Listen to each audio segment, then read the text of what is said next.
Hello, I'm Pat Bombard, and I'm very pleased to welcome you to this webinar on situational leadership. I'm also happy to be sending you heartfelt greetings on behalf of all of us at the School of Public Service at DePaul University. If you are new to the school, we offer 6 graduate-level degrees for people who are seeking to be advocates and a force for change in all sectors. Our public service management, public administration degrees are fully online. We don't anticipate any technological difficulties today, but if any should occur, I just want to remind you that we do have all of your email addresses, and we will send you a taped version of the webinar.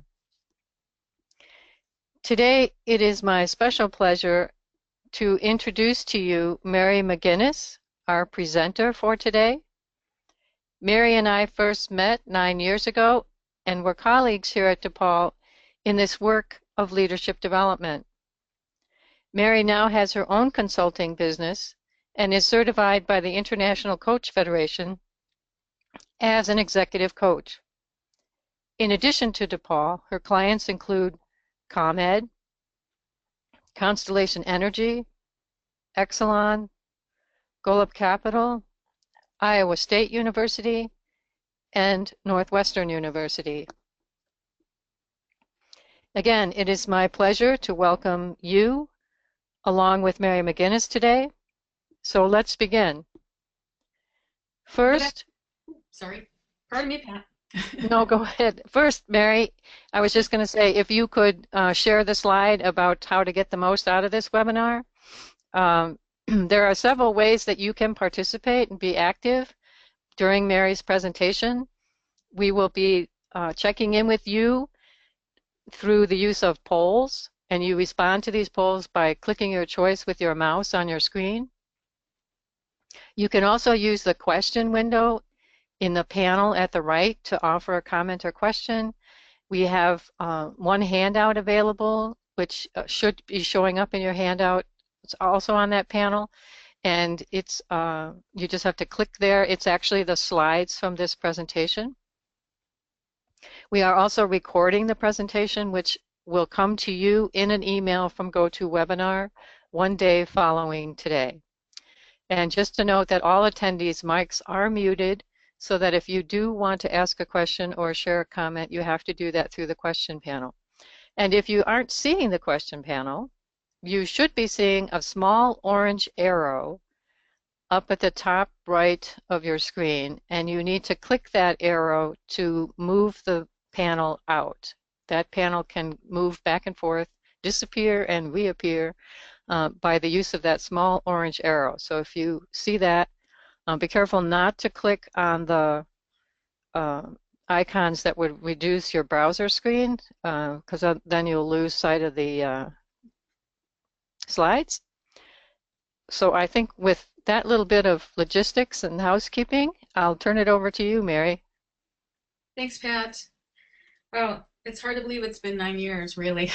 I can't believe it. So Pat's told you just a little bit about me. Here's a little bit more information along with an image. I always like to kind of show my picture since I'm working here backstage.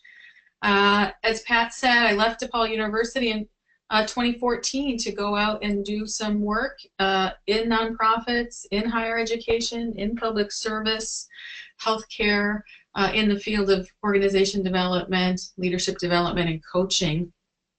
And so I continue to work with people like yourself who have a strong interest in learning new leadership practices and principles, so we can take those into the work that we do to solve really some challenging problems in our societies and in our communities. So always good to be back here, and I'm particularly thrilled to be here today because I'm speaking about one of my favorite leadership models, which is situational leadership. And I enjoy this model mainly because it's really practical, and I've had the privilege now of being certified by Ken Blanchard and taking this model and taking these practices out into the organizations that I work in. So I'm hopeful that by the end of our time together, you'll see that this can be a really helpful and practical model. So we'll start today really with a poll, and Pat's going to administer this poll for us, just to really understand a little bit about what brought you here. So really 3 questions we're asking. Have you studied situational leadership in the past and you've come for a refresher? Maybe you've heard about situational leadership and you want to learn more, or you've not had any experience with situational leadership. So we'll take a minute to implement the poll and see the results. Okay, I'm about to launch the poll.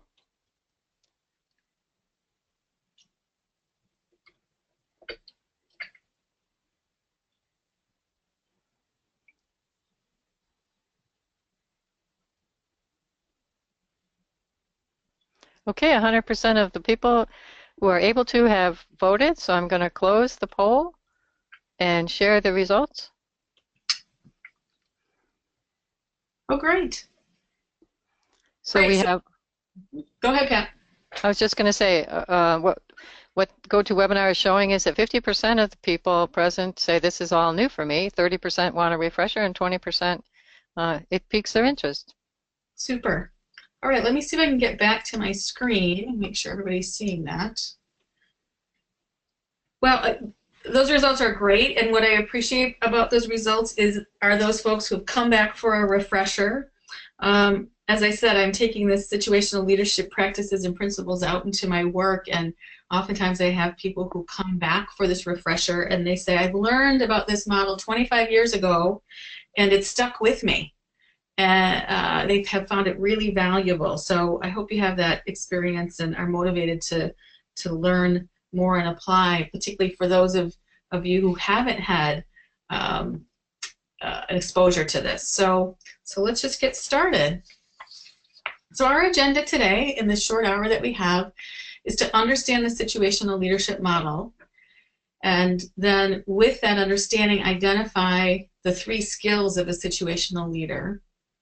I'll offer you a tool for diagnosing a situation, and then we'll have some opportunities through polling/case study to understand how might you best apply a situational leadership style given the situation.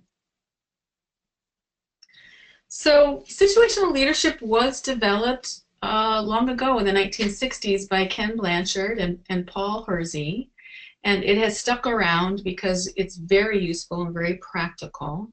In fact, it's been developed into a situational leadership 2 model that was developed along with the Zagarmis, and they've really created a very robust model for both the theory and the practice of situational leadership. Within this model, there's a tool for diagnosing a situation, and really at the heart of this is understanding where others may be coming from and what their developmental needs are.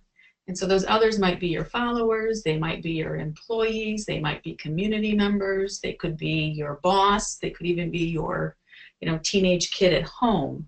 But the heart of this situational leadership model is that we must understand where someone else is in terms of their development so that we can then flex our behavior and be responsive to their needs. So we begin with a definition of situational leadership. And the definition is that leadership is ultimately an influence process. So we know in our work that oftentimes we're asking people to follow us when we don't have authority, but what we're trying to do is influence people so that they can accomplish their goals and the goals that we have or they have inside of an organization. And I think this is a wonderful definition because what we're really trying to do through our leadership is to help people to achieve extraordinary results. And when we're doing that well, we're developing that excitement or that passion in others toward the work that they do and the work that we do together. We're offering support uh, and giving them self-assurance and strengthening their self-esteem. And certainly we're partnering with them to encourage action for common goals. So this is really what situational leadership is about, is being in this partnership with others so that we can reach and achieve the goals that we share. I also want to add that when we speak about leadership style, especially situational leadership style today, that we're not pointing to characteristics or qualities. What we're really talking about are those leadership behaviors that leaders use to develop others in their competence and in their commitment. So it's really about what's the attitude that leaders possess in the way that they act toward the people that they work with or that they collaborate with. And in situational leadership, the best leadership behavior or style really depends on the situation. So when we speak about situational leadership, we always say there's really no best style. Instead, a situational leader has to understand what level of support or direction someone else needs and provide that behavior or that style to get the best from the person and to get those best results. So situational leaders operate out of a set of values and a set of principles. Situational leaders value and honor differences. They recognize that diversity lends to better decision making, brings rich perspectives to what we're trying to achieve together. They value communication and involvement. And as I said earlier, it's really about understanding where is that other person in relationship to the knowledge and skills and abilities they possess, as well as the level of commitment that they have. Situational leaders understand that in order to become masterful, in order to become expert, that learning is essential. And they create those opportunities, those environments for individuals and teams and others to grow and to develop. And they assume a role in that growth and that development, sharing the responsibility for goals, and then effectively communicating their observations. So they partner with others and communicate their observations, their assessments, and again, work together to identify goals and what's needed to achieve them.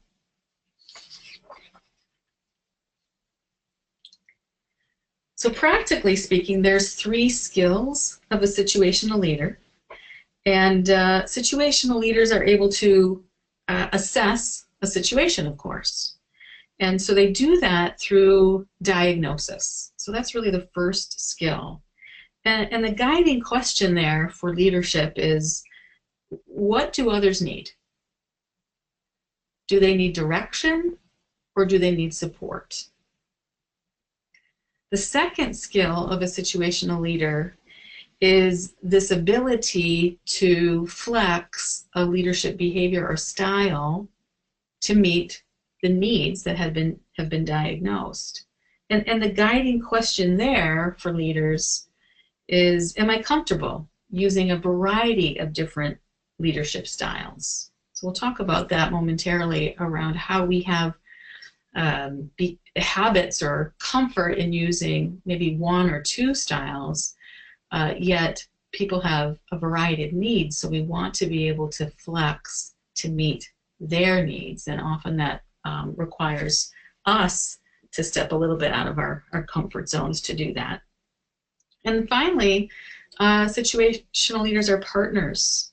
So they're reaching agreements with others about the style that the other person needs, and making sure that there's clarity on the goal and that there's agreements about how that goal is going to be achieved. So a guiding question for leaders as partners is, do we discuss and agree to what's needed to reach those goals and objectives? Do we do that effectively? So there has to be diagnosis, understanding what that other needs, flexing a leadership style that's supportive, directive, or some combination of the both, and effectively communicating what goals we share, and then agreeing to the best way to achieve those goals. So I'll just stop there for a moment and pause and see if there's any questions at this moment. And as Pat said, you can use the question feature here on GoToWebinar. I also think we can use the chat feature too, right, Pat? Well, from what I read, GoToWebinar doesn't allow the chat feature for attendees. It only allows the question feature. Okay, okay. All right, so at any time, if there's a question or an observation, feel free to submit it through the dashboard there on your right. So let's look at the model itself. So the model of situational leadership has a top part and a bottom part to make it simple. At the top, what you see is that there are 4 leadership styles. And we read that model from the lower right quadrant, which is S1, and we work our way to the left and look at each of the styles. So directing style is an S1 style. The coaching style, as you can see, is S2. Supporting and delegating is S4. And we're going to walk through this in detail in a moment. So leaders, as I said, must flex their leadership style, so they can flex in these ways to meet the developmental levels of those that they are leading, they're managing, they're influencing. So below the quadrants, what you'll see is a continuum of development that begins on the right side of a D1. So D1s would have a low competence and a high commitment. So they're developing their skill set, and they're highly eager to learn and to grow and to develop mastery over a task. And then the continuum goes from developing to develop, so that you can see there that a D4 is somebody we would call a master or an expert who is highly competent. You know, they have mastery over a task, mastery over a skill, and they also are very committed to achievement of that task.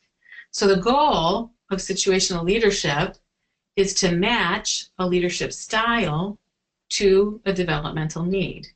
So very simply said, if somebody is a D1 exhibiting low competence and high commitment, we would want to match a directive leadership style. So D1 goes to S1, S2, D2, so you can see that. So we're going to walk through how we use this model in our leadership. So we always begin with diagnosing the developmental level. And the question here behind this, as I said earlier, is what does that individual or team need from me in my leadership when it comes to achievement on a goal or a task? And that's very important, because it's not about assessing them in their role. It's not about assessing them in their personality. It's about assessing and diagnosing what that individual needs in relationship to the goal or task that needs to be completed. So the first lens through which we diagnose is the competence lens. And so what we're asking here is how competent is the individual in a skill? Are they able to do the task without supervision or direction? So in terms of competence, we're looking for a demonstration of a skill. They must be able to teach it. They must be able to demonstrate it. The competence might come through a certification of a task. So Pat mentioned that I'm a certified coach, for example. And so others would recognize that I have competency in that because I have a certification. They also would recognize that I have a competency in it because I can teach it to other people. I can show and demonstrate that competence. And in the task of coaching, I might bring skills that are transferable. So again, coaching is a good example because coaching requires effective listening. It requires effective questioning. In the teaching of coaching, I have to have presentation or teaching skills. So those are examples of competence. Competence has to be demonstrated. We have to be able to validate that somebody can do it, and that oftentimes we're bringing some transferable skills to the task. The second lens through which we look at developmental level and assess it is commitment. So we're trying to understand where that individual is in terms of their motivation and their confidence. So when we talk about motivation as part of commitment, motivation is really answering the question, how energized are they? How jazzed or juiced up are they to do the work, to complete the task? And that's observable behavior. Confidence is really around how that individual feels about their ability to do it. So it's an internal. Is that individual feel that they have what they need to accomplish the task? So what's really important to know and understand about commitment is that motivation and confidence are very much two independent variables. So I like to say that one can be motivated and not confident when it comes to a goal or an activity. So a good example here for me, and I'll share my example with you, is that I may be very motivated to include fancy pie charts and graphs and analysis of a situation when I'm giving a presentation to decision makers. Really motivated because I know that decision makers, executives in particular, want to see evidence for a need and evidence that the intervention is going to be met, results are going to be achieved. So I'm really motivated to do that. However, I'm not confident when it comes to creating fancy charts and tables and graphs. I don't do it often enough. So anytime I have to sit down and pull data together and put it into a story, my confidence is a little bit weak because I don't do it very often. So I can be highly motivated and yet not confident. On the other hand, someone can be very confident but not motivated. So here's an example. It comes out of my own experience. So when it comes to putting together expense reports, for example, I'm very confident. I have the tools I need. I know the process.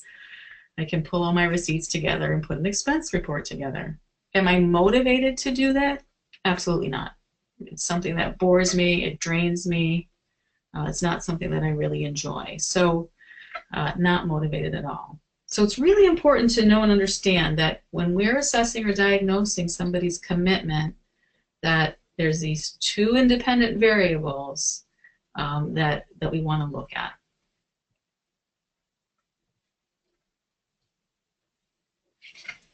So let's take a look at those developmental levels. So as I said earlier, the developmental levels are at the bottom of the model, and they begin on the right at a D1 where we see low competence and high commitment, and then they go to the left. We read from right to left where we see highly developed competency and commitment in a D4. So our D1s are what we would call energetic beginner. So that's somebody who has needs for very clear goals and steps. They need instruction, they need feedback and supervision, and their competence is low because they've never done it before. So if we have individuals with whom we're working and we're assigning something new, their competence would be low because they've never done it before. So think about that. Think about perhaps taking up a hobby in your adult phase of development. Let's just use the example of knitting. So knitting's a good example. If I've never done it before as a beginner, I'm a D1. I have no skill set around that, but I'm really excited. My commitment might be high. I'm very motivated, and I feel confident that I might be able to make that sweater for my daughter for her birthday. So I'd be a D1 in taking on a new task. A D2 is what we call an advanced beginner. So this individual has some skills, but they are still learning. So they have all the needs that a beginner would have, a D1 would have, along with some other needs. So as an advanced beginner, let's use knitting again as an example because it's an easy example. As an advanced beginner, as a knitter, I might know how to knit and purl, and I can create a beautiful scarf. However, if I'm going to create a sweater or do something more complex, I'm still learning how to do that. And the need that I would have then is I would need continued direction, clear goals, steps, instruction booklet, and I also would want some encouragement from somebody who understands how to achieve that, how to become a better knitter. So I have low to some competence, but my commitment might be low. So as I encounter more sophisticated techniques, my commitment is likely to go down. I might grow less motivated because it seems too difficult or hard, and I might also grow less confident because maybe I had some illusions about this being easier than I thought it was going to be. So think about that for a minute. So just take a minute. If you think about individuals whom you manage or lead or influence, are they learning and need some directive leadership behavior from you? So on that right side, we have the D1 and D2s, and we would call them learners. The D3s and D4s, what we need to recognize about D3s and D4s are that D3s and D4s actually are competent. They have the skill set needed to achieve a goal or task. And in the work environment, we might call them a steady contributor. And a D3 needs some encouragement and praise. They may need a sounding board, a partner to bounce ideas off of, and ultimately they really need to have some barriers removed. So we know that D3s can do the task. So I might consider myself a D3 knitter at this stage of the game, where I can knit a Fair Isle sweater, I can do a cable, I've learned over time. But if I were to take on, an Irish fishing sweater, I would really need somebody who's done that before to give me encouragement, help me sort out some of the issues or problems that I would encounter, and really keep me motivated to complete that task. So D3s, moderate to high competence, but their commitment could be variable as well, depending on the complexity of it. So D3s are it's important to understand from a leadership perspective where those D3s are, because what they're really looking for is not how to do something, but support and encouragement so that they can actually use the expertise and the capabilities that they have to achieve that result. And then our D4s are what I would call a master, an expert, a high flyer. Our D4s, highly competent, highly committed. So one might ask, you might ask yourself, well, what do they need? If we have somebody who can do the task, they don't need supervision, they can make decisions, what would they need from a leader? Well, D4s need acknowledgement. They need acknowledgement from others and praise, as well as some autonomy. They need the freedom. We like to say, let your experts be experts and get out of their way and let them do what they can do because they're highly capable. And our D4s also often want opportunities to help other people, to mentor, to teach, to write or attend conferences. So they are very self-directed and self-motivated. So they're always looking for opportunities to grow and develop and continuously improve. So these are our 4 developmental levels. You can see them at the bottom of the grid here, at the bottom of the model. And again, what's really important to keep in mind is that if you're a D1, you're in one task, that doesn't necessarily mean you're a D1 in another task. So we may have people with whom we work who are D4s, masters and experts in some of the responsibilities and tasks that they're given, but they may be a D1 in something that's new to them. So it has nothing to do with status or tenure or hierarchy. It has everything to do with who are they and what do they need in relationship to a task. So I'm just going to stop here for a moment again and see if anybody has any questions or observations. This is very fundamental to the model.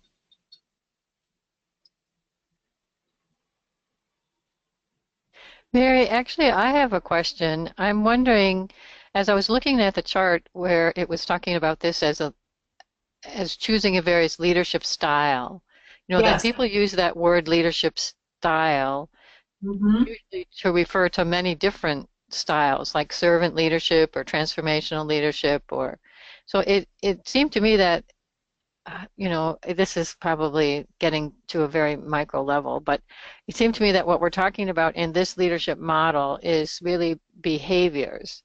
But fundamental to the servant leadership style or model, whichever word you want to use, is the idea that people improve under your leadership. And that for me was one of the major aha moments in when I encountered leadership studies and started to really think about my leadership and what it meant to be a leader, was this recognition that my job as a leader is not just to get the tasks done, it's to help people develop.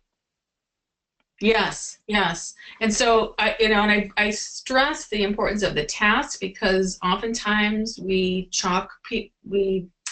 maybe discount people based on some perception of style, and that if we use situational leadership, we might better understand what they need so we can be supportive and directive to their growth and to their ongoing development.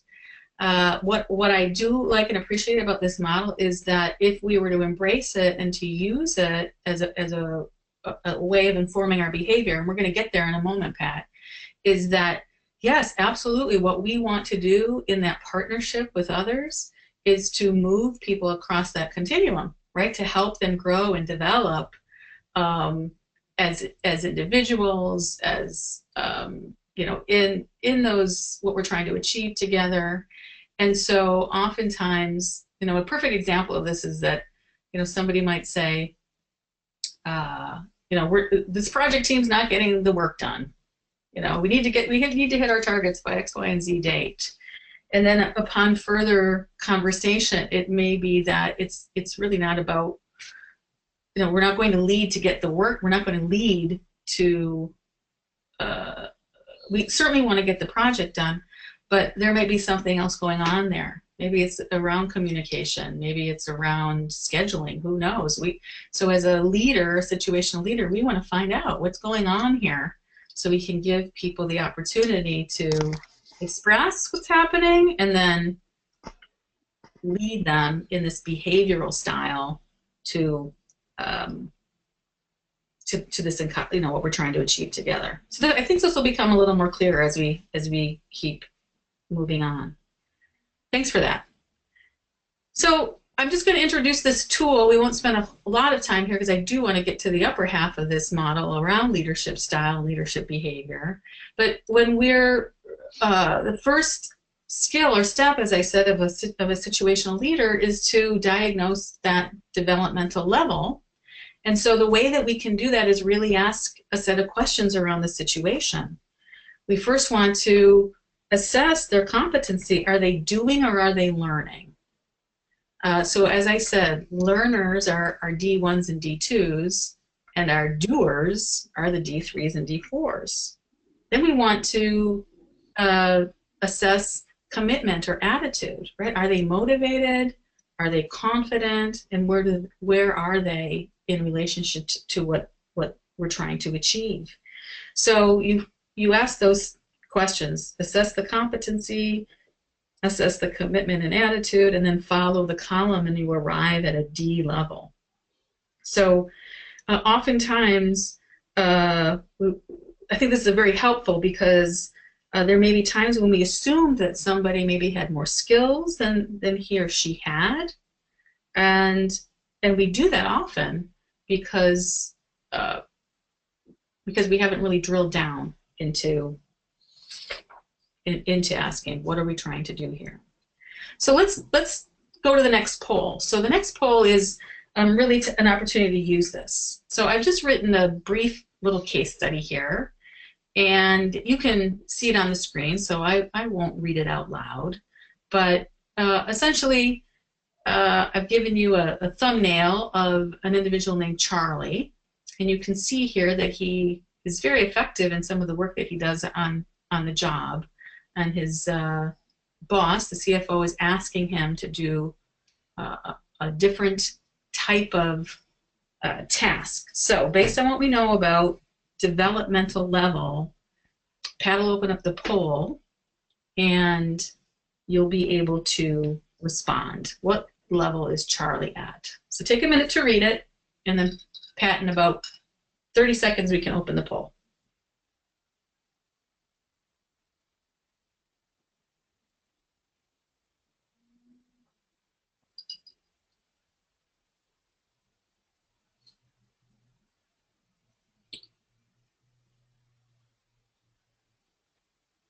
Okay, I'm going to launch the poll now, and I am aware that I think we do have some participants, particularly perhaps people who are connecting from Africa who are on the phone and not on the website.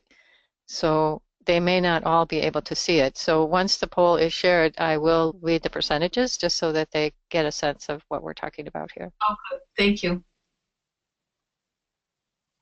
So you should now, those of you connected on your computer should be able to see the poll and to vote.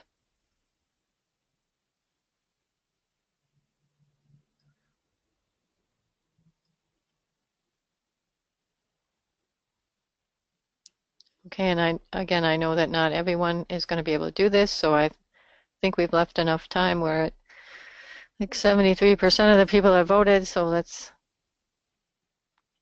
close the poll. This is your last chance. Going. Close of the poll, and I'm going to share the results.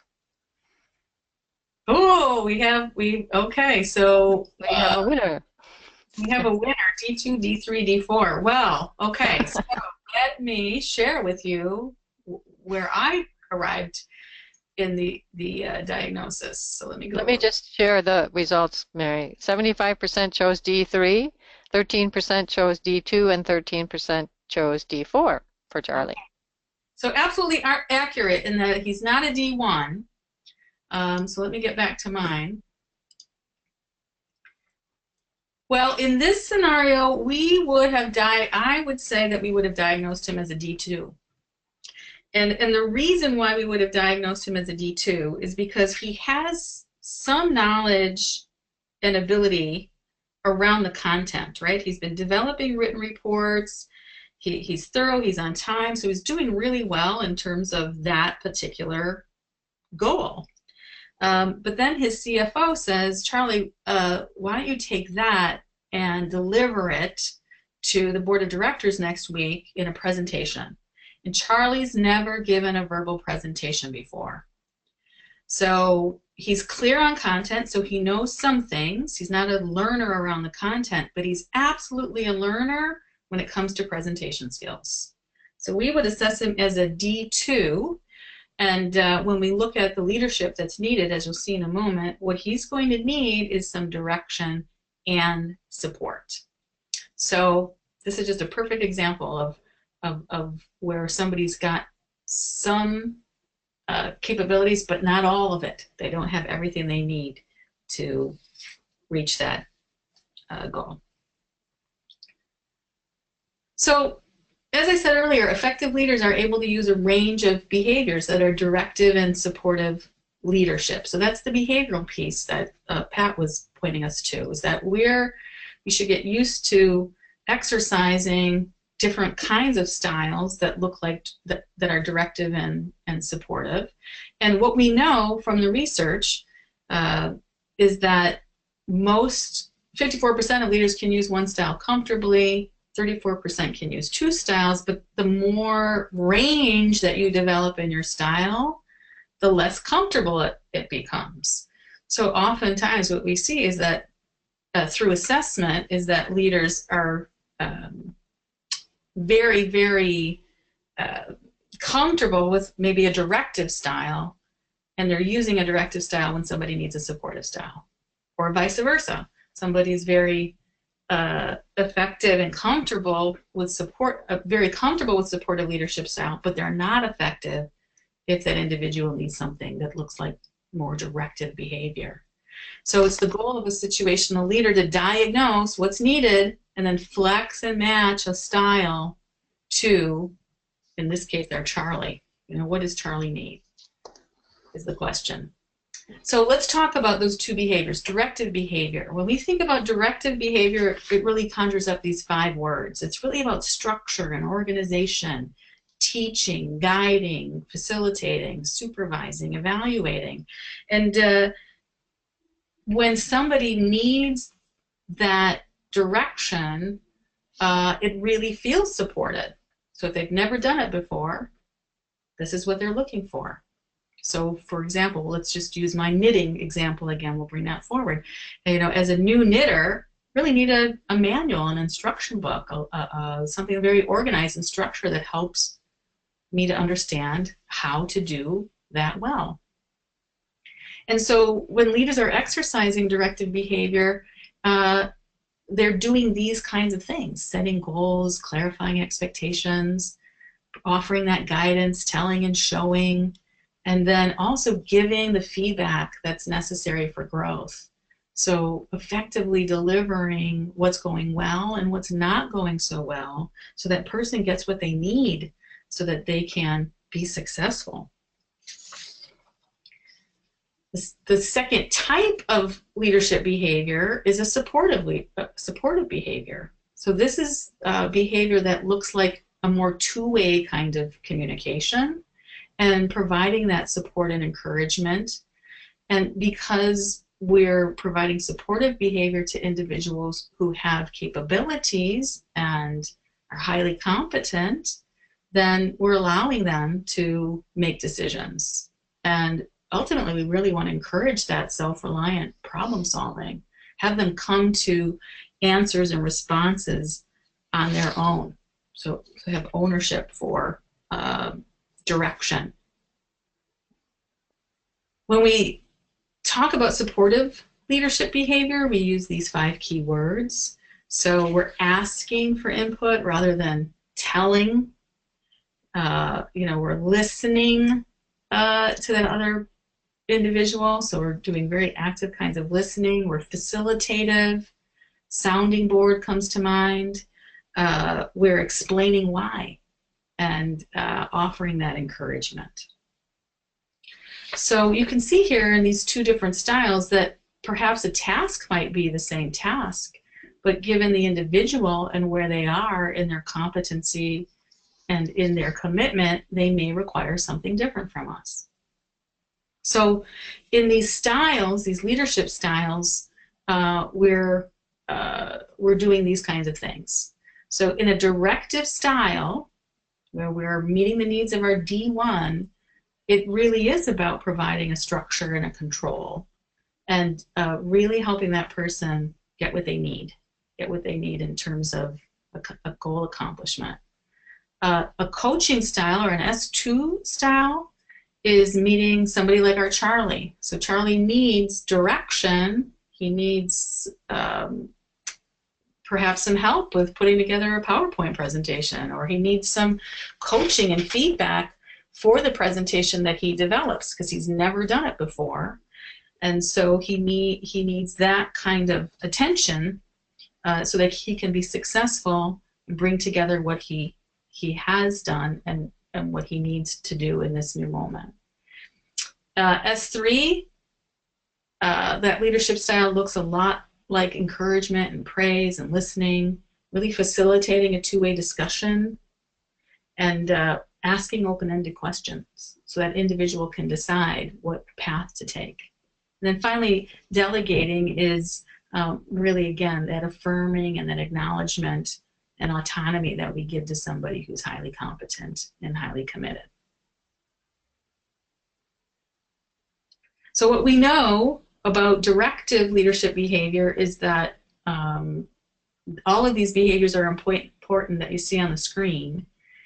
But if we were to point to those that are most effective, goal setting, clear goal setting, and demonstrating, telling, helping others, showing them how to do it. Those are really effective directive leadership behaviors that we can bring to our D1s and our D2s.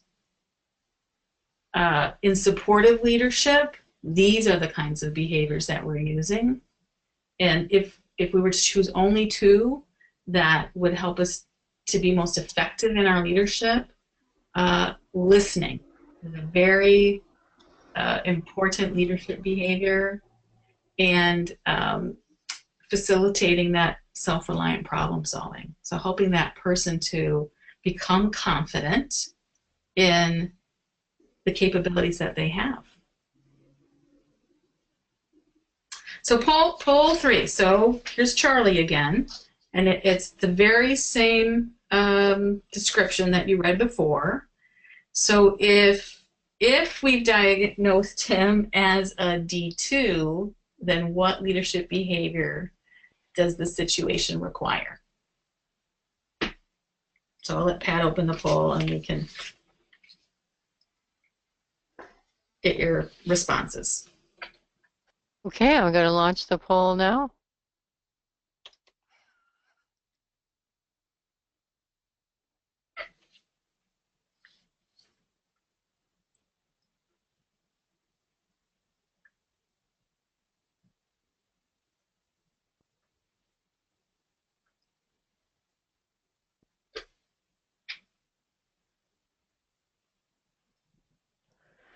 Okay, and I'll give you another 10 seconds or so to respond. We have 75% people voted.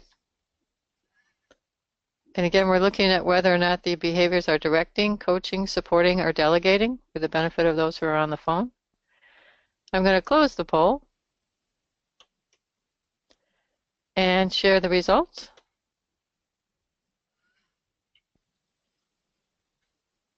So 78% have chosen coaching as the required behavior in this situation, 11% supporting, and 11% delegating.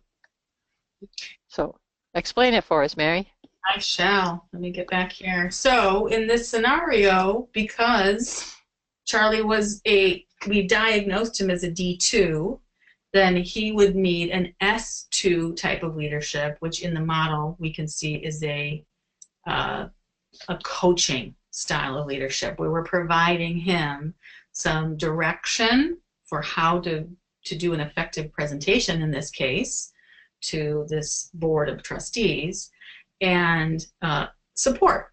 Really encouraging and acknowledging what he's doing well. So in this case, this coaching behavior from the leader is really looking like helpful framework, guidance, organization, as well as a lot of support offered through encouragement and direction supported through feedback. So it's highly directive and highly supportive feedback. So that's the easy. And if we're diagnosing accurately, then this question should be easy to answer, because if we diagnose as a D2, then the leadership required should be an S2. So I like to always kind of come up with scripts, handy scripts that are helpful to understand these leadership styles. Others have put these 4 words around it. So in my reading, some people describe the leadership styles as an S1 being telling, an S2 being selling, an S3 being encouraging, and an S4 being empowering. I don't know if that necessarily, that doesn't work so well for me, the selling and the telling, but I like to have some scripts. If I were to use this and practice leadership style, I might find myself saying to an S or D1, you know, here's what I'd like for you to do, Charlie. I'd like for you to frame out an outline for the presentation. I expect that that's going to take some time, and then you and I can get together and we can walk through it. I can help you. I can give you some feedback, and so that you can be successful. An S2 might be saying, you know, here's what I suggest you do. What do you think? So we've diagnosed Charlie as an S2, so I would be engaging him in a way that was a little bit back and forth. So we would be talking about the best approach and then giving him that direction and the support that he needs. Whoops, wrong direction. If I was offering leadership to somebody who was very capable of a task, they've done it before, they've demonstrated that they can do it. So let's say it's Pat Bombard and she's going to do this presentation. The conversation could look different, because she has the ability to do it, but maybe her confidence is, you know, on the decline. So I'm really going to give her a lot of encouragement. I'm going to ask open-ended questions. I'm going to offer support. I'm going to offer help. And if I were offering situational leadership to somebody who is very good at this, they've done it before, they're highly confident, they're highly competent, it would be, go do it, take care of it, and hey, come back and tell me how it went, because I'm really appreciative of you taking care of it. So those are just scripts that help us to better see what's going on there in terms of leadership style. So situational leadership isn't something you do to people, right? It's something that you do with people. So we use the tools of diagnosis, we understand our leadership style, and we flex. You know, we plan to flex to meet those needs and help and support that individual. And we do that through partnering. And at the end of the day, what's most important to understand is that we have to reach agreements with people about their level and offer to them how we may help and how we may assist so that they can be successful. What I always say to people is that we have to find the ways to do that. We have to use our own language and our own words to help others understand what we've observed and what we see as the need, and then have a conversation so that we can work together for that shared purpose. So Blanchard offers us some steps in partnering, and you may have a familiarity with steps that look like this. We use these kinds of steps all the time in our organizations and some of these formal HR processes in terms of offering performance feedback. But I think we can engage in this partnering all the time, dependent on what the situation is. And really those steps are about having that conversation. around what we're trying to achieve together, offering those observations around what we've seen, and then offering what we can do to be of assistance and to be of help to that other person. And making that commitment, that ongoing commitment that Pat mentioned earlier, that we see ourselves as leaders and managers and colleagues who are partnering together so that we can not only meet those goals, of course, but have fulfillment and have some joy in our workplaces ultimately. And I do think that comes from being very confident in our leadership, knowing our leadership behavior, being confident in employing some of these models and some of these practices, and trying and testing it out. Because ultimately, leadership is it's behavioral. It's allowing ourselves to get out there and try some things and see what we might get back. So this really brings us to the end of what I had planned for today. And there's a quick poll here that Pat's going to offer. He'll give us some feedback on the session and let us know where you are. And then after the poll, I'll just offer some additional resources that you might want to take advantage of as you learn more about situational leadership and practice it Okay, today. I'm ready to launch the poll, and the choices are more aware of others' developmental levels, have insight on which leadership style I use most often, and find it to be a practical tool, or perhaps all of the above. So go ahead and choose as many. It says select one, but I believe Oh, yeah. I set it up to be multiple choice, but sorry if it's not. Let's see.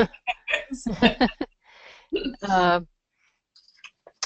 oh, and Mary, while we're waiting the few seconds for people to fill out this poll, one of the things that people often ask me is, and you did touch on this a little bit in your script, is how do I lead the person who is an expert, who knows way more about this than I do? And I just want to say that I often get that question, and I liked the way your script dealt with that.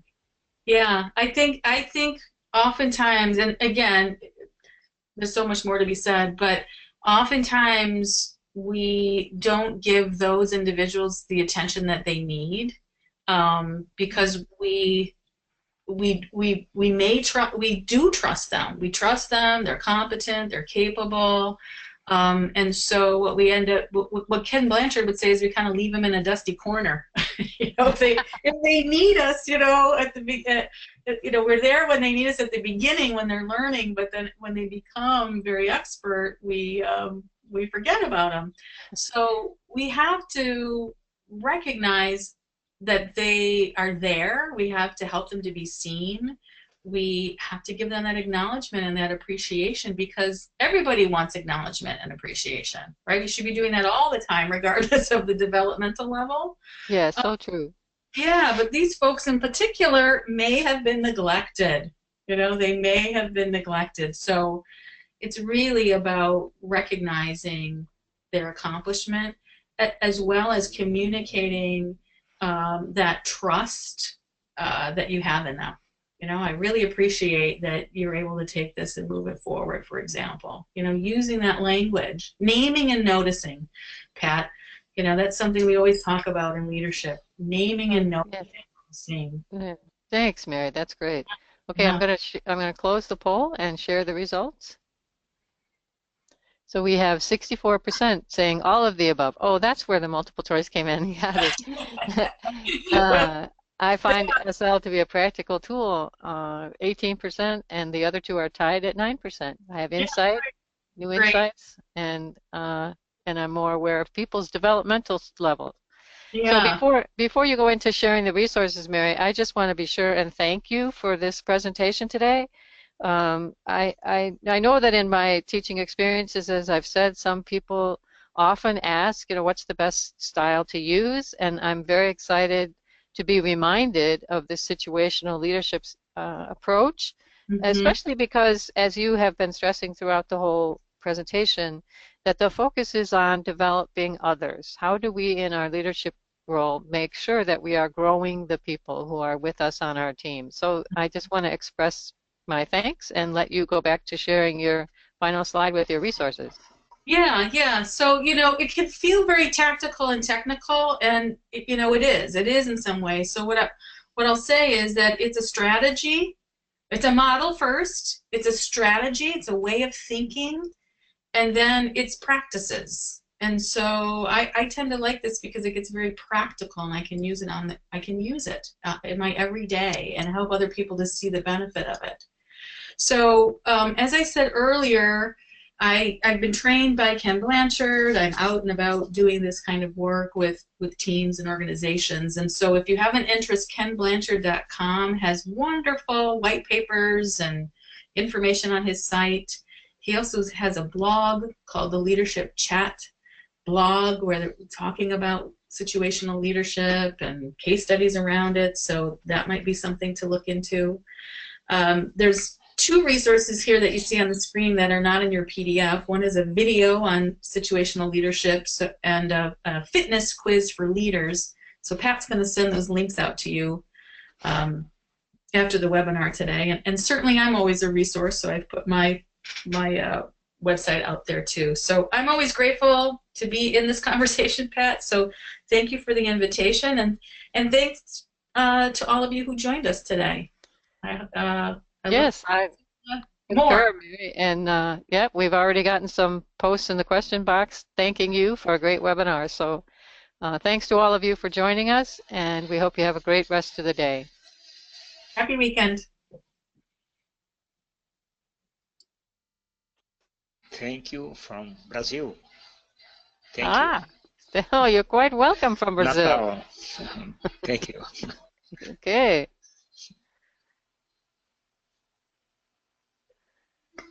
It's so good to hear a voice. My English is not good. Ah, Thanks for it's joining. okay. You're doing well. You're doing just great. Yes. Thank you.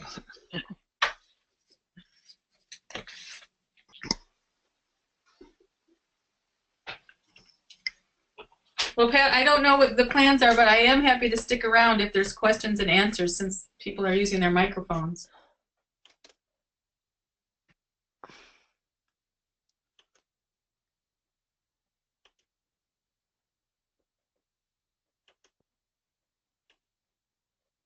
Okay, Mary, I'm just trying to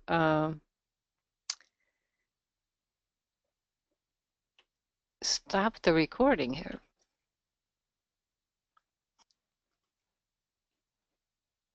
Oh. Oh.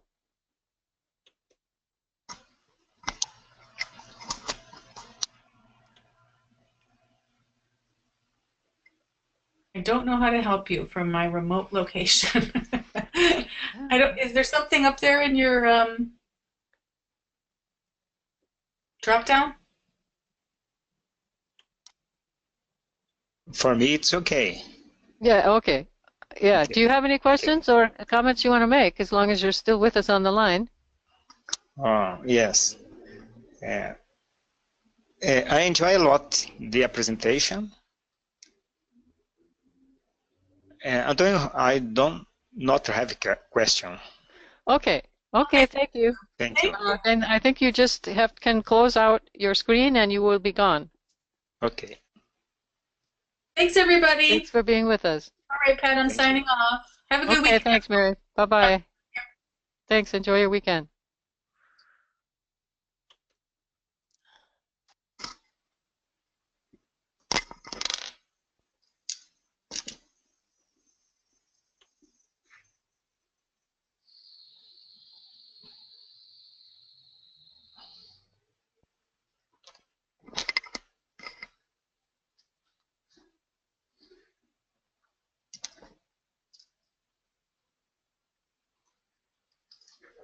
It's great.